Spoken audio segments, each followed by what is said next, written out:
Everything you need to know about Avatars 1 and 2 to see Avatar, Fire and Ash. The first film takes place in 2154, and basically humans have, well, destroyed our planet. Now, why can't humans just move to this planet? Okay, well, everything on this planet tries to kill them. Literally, the air is unbreathable. So a team of scientists have to create these Avatar-like bodies to literally put their brains into so that way they can run around with the other Avatars. Now, they also have security that comes in to make sure that everyone can do their job. Now, this is all led by Courage, aka the guy who ends up being the bad guy in all the films. Then we have the scientist who's in charge of the Avatar program, Grace. Now, the indigenous population of this planet are called the Na'vi, and Grace is pretty much an expert on them. Now, this is a long way for me to tell you about our protagonist, Jake Sully. Now, Jake Sully, just like everybody else who ends up going into an Avatar body with their brain, they have to be genetically matched to the Avatar. Now, he was not supposed to be in the Avatar body. Originally, it was supposed to be his twin brother, who sadly passes away. Now, here's the thing. Jake could not care less about actually doing this program. He agrees to do the program because they promise him an expensive spinal cord surgery that'll help fix his legs. And that was the plan until, well, a girl comes along and he fell in love. Now, he spends a lot of time with the clan, and specifically Natiri, and together they end up forming a bond. So even though he's supposed to be this person coming in almost like this secret spy taking over, he ends up being the person who saves their land. Now, Avatar: The Way of Water, this takes place 15 years later, and they've had some kids. They have 2 sons and an adopted daughter that's actually a genetic match to Grace's Avatar. And that's kind of a long story, but just think science and a body being made. Plus, we have Spider, their other adopted son, who's actually a human. And they also have a very young little daughter as well. Now, life is all sweet and adorable, and Jake is literally the chief of their clan. But those dang humans, okay, they come back, and here's the kicker, okay?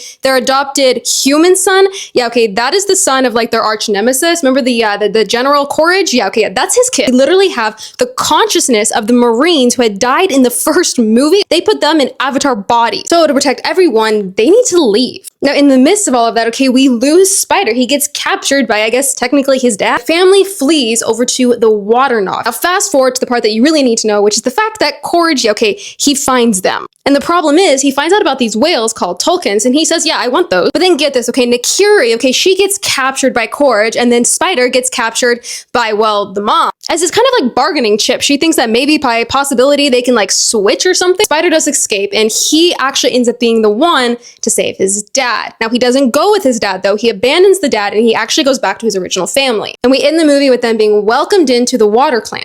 Let me know in the comments, when are you going to go see this movie in the theaters?